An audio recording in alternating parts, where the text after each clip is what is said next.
found that this was a great way for making all these different groups of employees much happier. In terms of perceived progress, it used to be that we would hire entry-level employees into our merchandising team, and then they go through a training and get certified and so on. And then 18 months later, they get a promotion, and then get training and so on. And then 18 months after that, get another promotion. Well, we changed that a few years ago, and instead of a promotion every 18 months, we gave them smaller promotions every 6 months. So at the end of each 18-month period, they wound up in the exact same place and making the exact same amount of money, except because there was that ongoing sense of perceived progress, we found that employees were much happier as well.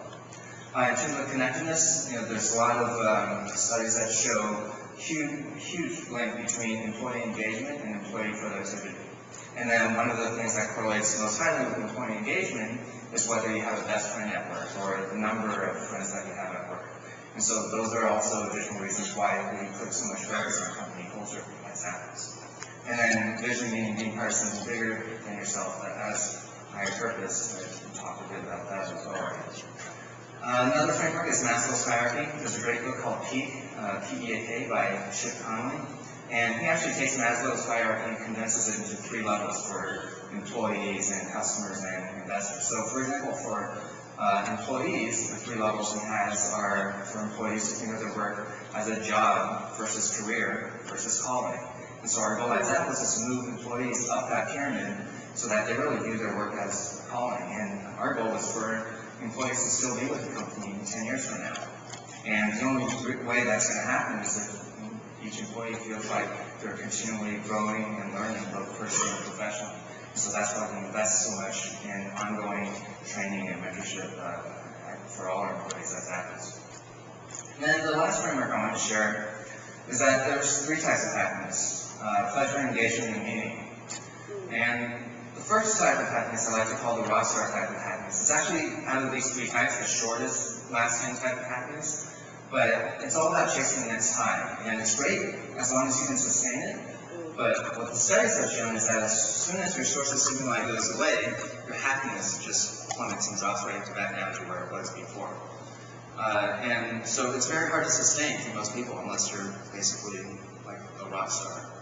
The second type of happiness is called flow. There's a book by the same name. And basically, and we've all experienced this. It's about those periods of time when you're so into something, you're so engaged in something, that 3 hours pass and it seems like only 20 minutes have passed. And for different people, it's different things. For some people, it might be running. For other people, it might be painting.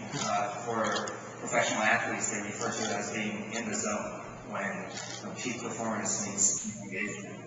And what the studies have shown is that this is the second longest lasting type of happiness. And the strategy suggested for getting this to happen more often is to just notice when it happens and then change your environment, and change something about your life to make it happen more often, to increase the chances of happening. So that might mean changing your environment, changing your job, maybe moving to a different city, or changing the group of friends that you hang out with.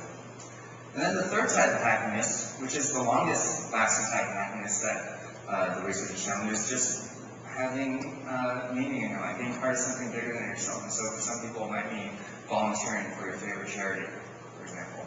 And research has shown this is the longest lasting type of happiness. So what's interesting is that most people go through life chasing after the first type of happiness with this idea, kind of a default idea in the back of their minds, that once they're able to achieve and sustain that first part, then they'll worry about the second type of happiness. And then once they can do that, then whenever they get around to it, they'll worry about the third type of happiness.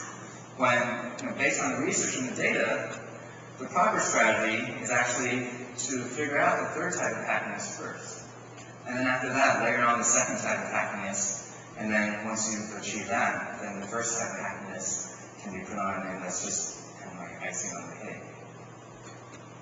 So, some recommended books. I talked about Peak, Tribal Leadership. Actually, out of all these books, Happiness Hypothesis is probably the book that's made the biggest impact on me personally over the past 5 years.